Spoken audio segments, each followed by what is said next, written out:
Hello जी, हमारा जो आज का लेक्चर नंबर 3 के अंदर टॉपिक है वो एक्सरसाइज 2.2 से पहले हमने काम करना है। तो पहली जो बात है हमारी वो है डिफरेंस ऑफ सेट्स। ऐसा है ना, यूनियन ऑफ सेट्स। देखिए, जब हम बात करते हैं यूनियन ऑफ सेट्स की, इसका मतलब ये है कि हमारे पास कोई से दो सेट्स हैं, एक ए है, एक हमारे पास बी है। तो अगर आपके पास ए में एलिमेंट की तादाद 1 2 3 4 हो और सेट बी के अंदर आपके पास एलिमेंट जो है 3 4 5 6 हो, तो यहाँ पर एक बात याद रखें कि आपने जब ए यूनियन बी लिखना है तो पहले सारा ए लिखना है 1 2 3 4, यूनियन डाल के फिर आपने बी लिखना है। बी आपके पास है, यूनियन का मतलब यह है कि आपने दोनों कॉमन को मिला के टीम बना लेनी है। अब ये 1 और 2 तो आपने लिखना है, ये सारा सेट, एक सेट तो आप लिख लें पूरे का पूरा।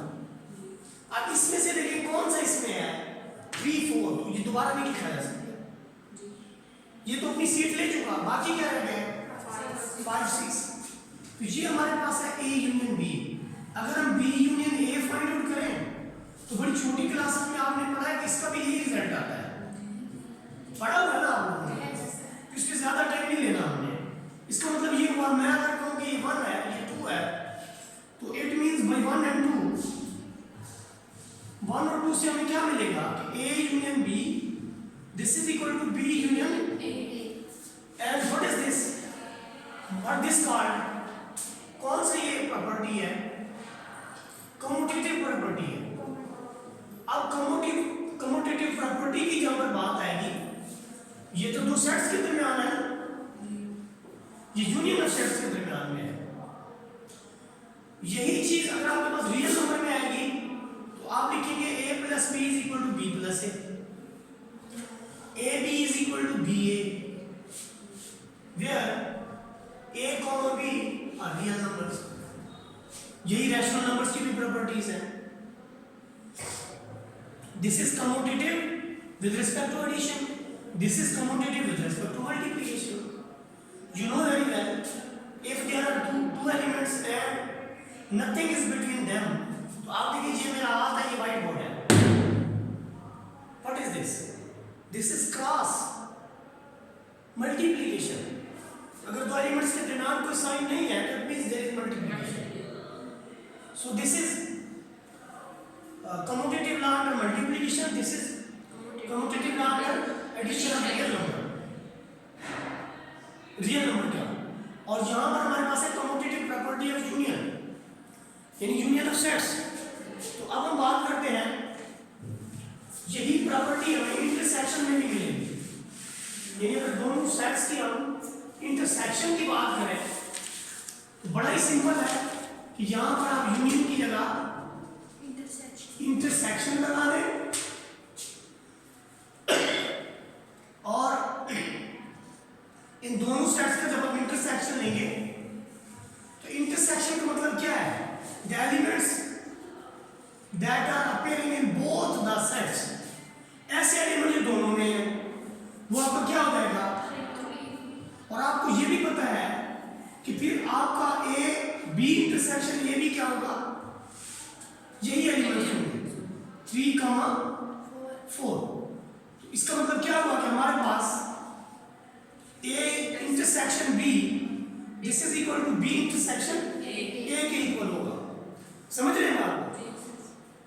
सिमिलरली इसके बाद जो हमारे पास है इसको कहेंगे commutative law under commutative law of sets intersection का कम्यूटेटिव लॉ है ये।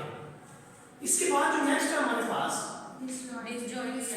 Disjoint sets. अच्छा, इसको अगर वेन डायग्राम से आपने देखना है, ये देखिए, ये आपके पास एक यूनिवर्सल सेट है, यहाँ पर आपके पास ए है, यहाँ कहीं पे आपके पास बी है।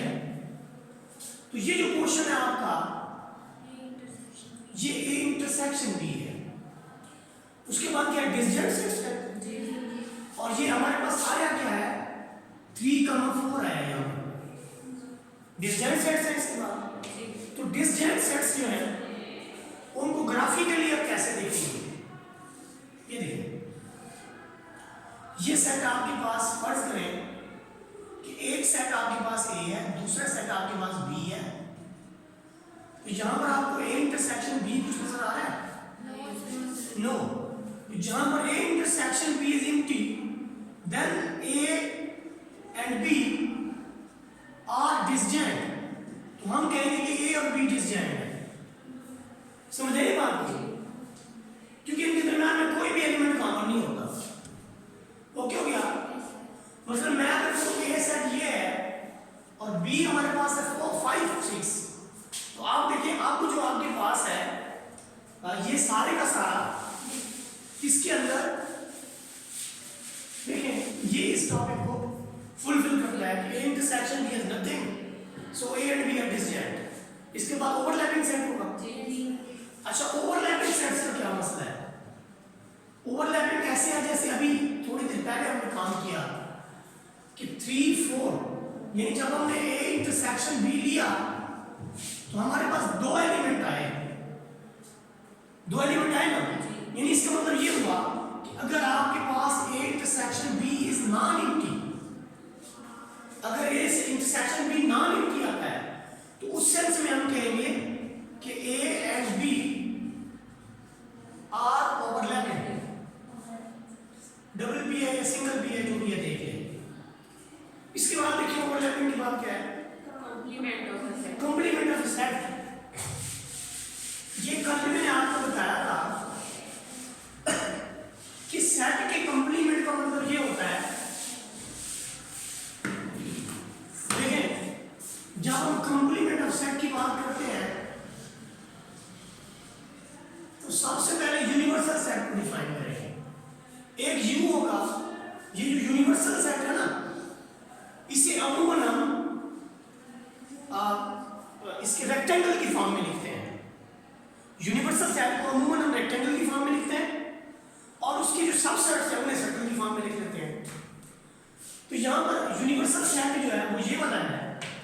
अगर मैं कहूँ कि ये ए सेट है तो इसके अलावा वाला जितना भी पोर्शन है, ये देखिए, ये मैं इसको ना लाइन में लगा देता हूँ, ये सारा हमारे पास सेट ए है, ये सारा।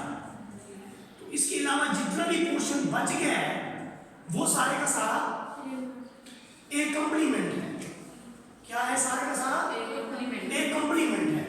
यानी जब आप एक यूनिवर्सल सेट फर्ज करें हमारे पास 1 से 10 तक हो और सेट ए में अरकान की तादाद आपके पास 1 3 5 8 10 हो, तो आपके पास ए कंप्लीमेंट का मतलब है यूनिवर्सल सेट डिफरेंस ए। यूनिवर्सल सेट के वो तमाम एलिमेंट जो ए में मौजूद हैं उनको छोड़ के बाकी सारे। ये मैंने कल भी आपको बताया था कि दोनों सौतने हैं, ए और ए कंप्लीमेंट आपस में दोनों सौतने हैं। फर्ज करें कि इसके यूनिवर्सल सेट जो है, यूनिवर्सल सेट की आंशिक में 1 2 3 4 5 6 7 8 9 10 ये रकबा उसके पास है यूनिवर्सल सेट के पास। तो उन्होंने दोनों बेगमात को रकबा डिस्ट्रीब्यूट करना है।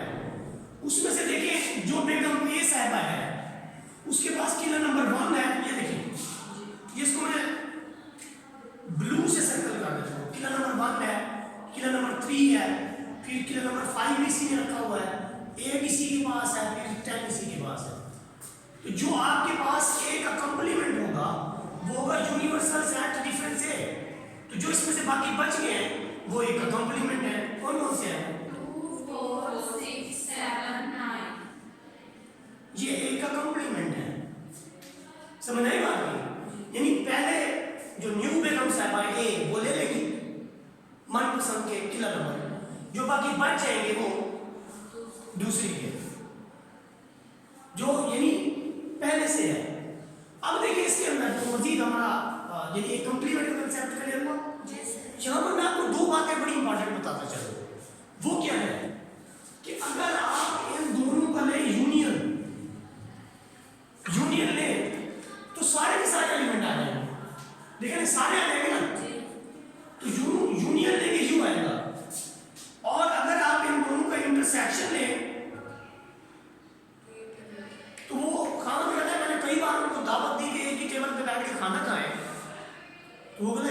सकता है वाला? हाँ नहीं माना। तो कतई नहीं हो सकता कि वो कभी भी एक टेबल पे बैठ सके, उनकी सोच भी कॉमन नहीं है, उनकी बातें, उनको अपना बैठना, इसका मतलब ये हुआ कि ये एम्प्टी सेट होगा। ना तो ए का कोई पोर्शन ए कंप्लीमेंट में है, ना ए कंप्लीमेंट का पोर्शन कोई ए के अंदर है। कंप्लीमेंट की अगर बात समझ आ रही है, ये यूनिवर्सल है। ऐसे मसलन आपके पास सेट्स नहीं भी गिवन और आपसे एमसीक्यूज में पूछा जाता है कि x यूनियन x कंप्लीमेंट, तो आप यू कहना है, यूनियन पे आपने यू कहना है, और इंटरसेक्शन पे आपने एम्प्टी सेट कहना है। ठीक है, ये कंप्लीमेंट आपके सेट हो गया। इसके बाद इसमें से अगर कोई बात आपने पूछनी हो तो बोले। इसके बाद देखिए हमने क्या करना है, डिफरेंस ऑफ टू सेट्स। ये एक चीज मैं आपको बताता चलूं, पहले डिफरेंस ऑफ टू सेट्स जो है वो डिफाइन करना चाहिए, फिर उसके बाद एक कॉम्प्लीमेंट्स डिफाइन करना चाहिए। तो यहाँ पर जो कि आपकी बुक की तरतीब यही है, तो मजबूरी के तहत मुझे भी यही करना पड़ रहा है। तो डिफरेंस ऑफ टू सेट्स क्या है, आपके पास कोई से दो सेट गिवन होंगे, बच्चे उधर देखो, एक सेट ये है और दूसरा सेट है आपके पास बी। आप कहते हैं इनका difference A difference B, it means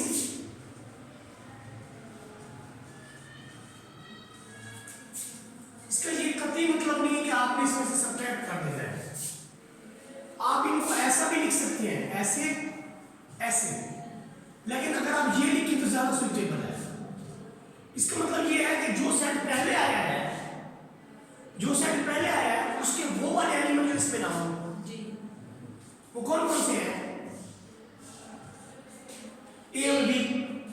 ए और बी इसके दो एलिमेंट हैं जो इसके अंदर, अगर मैं बी माइनस ए लूं तो फिर मुझे सारा पहले बी लेना पड़ेगा और फिर डिफरेंस लगा के मुझे ए लिखना पड़ेगा। समझ आइए बात की? अब देखिए बी माइनस ए का मतलब क्या है कि इसके वो एलिमेंट उसमें नहीं है, वो कौन कौन से हैं? अब पीछे यूनियन और इंटरसेक्शन में कम्यूटेटिव लॉ होल्ड करता है, लेकिन डिफरेंस ऑफ टू सेट्स के अंदर A difference B, this is not equal to B difference. समझ आइए बात की? तो ये दोनों यानी आपस में इक्वल नहीं है, so commutative law does not hold in difference of two sets.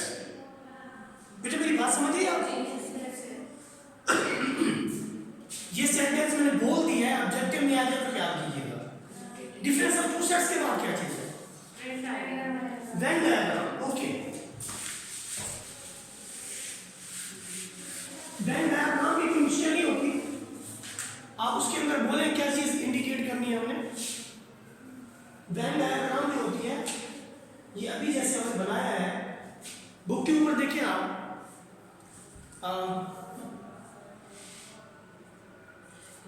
ये वेन डायग्राम वाला काम जो है ना, ये आप उसके अंदर पेज के ऊपर करेंगे इसको। ओके करो, ओके करें इसको।